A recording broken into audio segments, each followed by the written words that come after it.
Bismillahirrahmanirrahim. Assalamualaikum warahmatullahi wabarakatuh. Alhamdulillah, wassalatu wassalamu ala rasulillah wa ala alihi wa sahbihi wa man wala ba'd.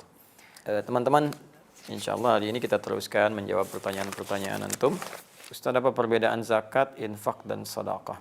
Sedekah itu nama umum bagi setiap amal-amal kebaikan.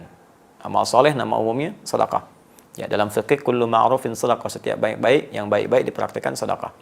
Ya, tidak harus kemudian menggunakan uang melulu, tidak. Bisa dengan misalnya bisa bantuan dengan pakaian, ya, bisa bantuan dengan makanan, ya. Jadi ada yang sifatnya dengan harta. Karena itu dalam Al-Qur'an zakat pun disebut sedekah. Disebut sedekah. Ya, buka Quran misalnya surah ke-9 atau ayat 103. Khudz min amwalihim sedekah. Ambillah dari harta mereka yang sudah masuk nisab sebagai sedekah. Zakat. Ya. Padahal di situ maksudnya zakat. Kenapa disebut dengan sedekah? Sedekah itu pertama berasal dari kata as-sidqu, ya.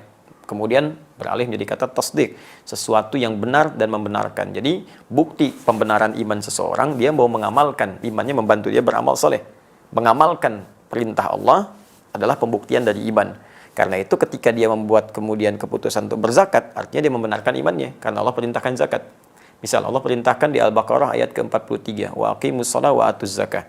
Ya, tunaikan salat, keluarkan zakat. Anda beriman kepada Allah dan Anda buktikan saya keluarkan zakat, berarti Anda membenarkan iman Anda kepada Allah. Anda membenarkan perintah Allah. Ketika Anda membenarkan perintah Allah disebut dengan tasdik namanya. Ya, kebenarannya disebut shadiq, yang terus membenarkan disebut siddiq. Karena itu sahabat Abu Bakar disebut as-siddiq karena terus membenarkan perintah Allah dan Rasulnya.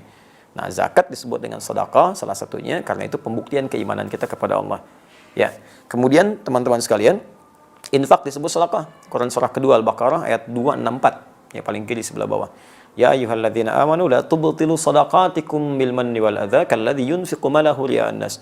Hai orang-orang beriman, jangan batalkan, gugurkan amal-amal kebaikanmu yang telah lelah engkau tenun dengan melakukan perbuatan yang merusak seperti orang infak yang riya. Nah, infak riya itu disebut dengan bagian infaknya disebut dengan sedekah. Enggak boleh infak dengan riya. Infaknya masuk kategori sedekah. Jadi kalau Anda katakan sedekah itu nama umum, ya, zakat sedekah, infak sedekah, termasuk salat bagian dari sedekah karena amal saleh. Senyum sedekah. Ya, basmatuka fi wajhi akhika sedekah. Senyummu yang membahagiakan temanmu itu sedekah. Nah, kemudian kalau sudah zakat spesifik, zakat bentuknya kewajiban berupa harta yang harus dikeluarkan jika sudah memenuhi batasan dan syarat-syarat ketentuan tertentu. Ya, batasan syarat ketentuannya misalnya nisab. Ukurannya apa misalnya? Ya, ukuran sudah 85 gram emas keluar.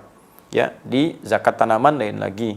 Ya, apakah diairi atau tidak, perkebunan lain lagi, zakat hewan lain lagi. Ya, ada ukuran-ukurannya. Kemudian untuk zakat mal misalnya berlangsung setahun disebut dengan haul. Ya. Nah, lalu setelah itu bagaimana lagi ketentuannya? Nah, dalam zakat ini sifatnya wajib dikeluarkan. Kedua 8 golongan. Ada di Quran surah ke-9 ayat ke-60. Innamas shadaqatu lil fuqara wal masakin wal 'amilina 'alaiha wal mu'allafati qulubuhum wa fir riqab wal gharimin wa fi sabilillah wa bis sabil. 8 golongan. Fakir, miskin, kemudian 'amilin 'alaiha yang fokus mengerjakan zakat sehingga tidak bekerja di tempat lain. Kemudian mu'allafati qulubuhum yang tertarik dengan Islam diberikan bantuan dari zakat, atau yang sudah berislam tapi masih lemah. Baru masuk Islam, lemah, bantu dengan zakat. Wa fir riqab, perbudakan sudah tidak ada, gharimin orang yang terikat utang piutang karena kepentingan maslahat agama atau umum. Dia punya perusahaan, bangun sekolah, perusahaannya bangkrut, hidupnya tertekan, utang belum lunas, bantu dengan zakat. Ya. Kemudian fi sabilillah, itu sudah dipahami, Ibnu Sabil yang kemudian kesulitan bekal di jalan. Itu zakat. Infak dibagi dua. Ada infak wajib dari suami kepada keluarga. Wajib. Di Quran surah keempat ayat 34, paling kiri sebelah atas. Ar-rijalu qawwamuna 'alan nisa bima faddalallahu ba'dahum 'ala ba'din wa bima anfaqu min amwalihim. Ya, setiap suami lelaki diberikan kelebihan dari istri dari yang lain. Baik ya, karena Allah berikan kekuatan untuk bekerja dan dari pekerjaan itu menghasilkan harta yang diinfakkan untuk keluarganya. Diinfak suami kepada keluarga sifatnya wajib. Ada infak yang sifatnya sunnah. Ya, setelah selesai kebutuhan keluarga, udah beres semua, nah kelebihannya digunakan untuk infak sunnah. Contohnya Quran surah kedua ayat 215, paling kanan sebelah bawah. Ya, wa yas'alunaka madza yunfiqun, mereka bertanya tentang apa yang harus diinfakkan. Qul ma anfaqtum min khair. Kalau mau infak katakan Muhammad SAW, infakkan yang baik-baik. Untuk siapa? Lil walidain, orang tua, wal aqrabin, kerabat dekat, wal yatama, anak-anak yatim, wal masakin, orang miskin, wa ibnis sabil, orang kesulitan di jalan dalam mendapatkan bekal. Itu contoh-contoh infak yang sunnah. Selebihnya umum.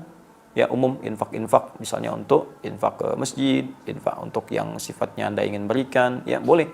Itu ada di Quran surah kedua ayat 261. Kaidah umum, dibalasnya langsung 700 kali lipat dengan izin Allah Subhanahu wa taala. Sekira itu, Allah taala alam bissawab. Semoga Allah berikan kemuliaan. Kita berjumpa lagi di sesi yang lain insyaallah.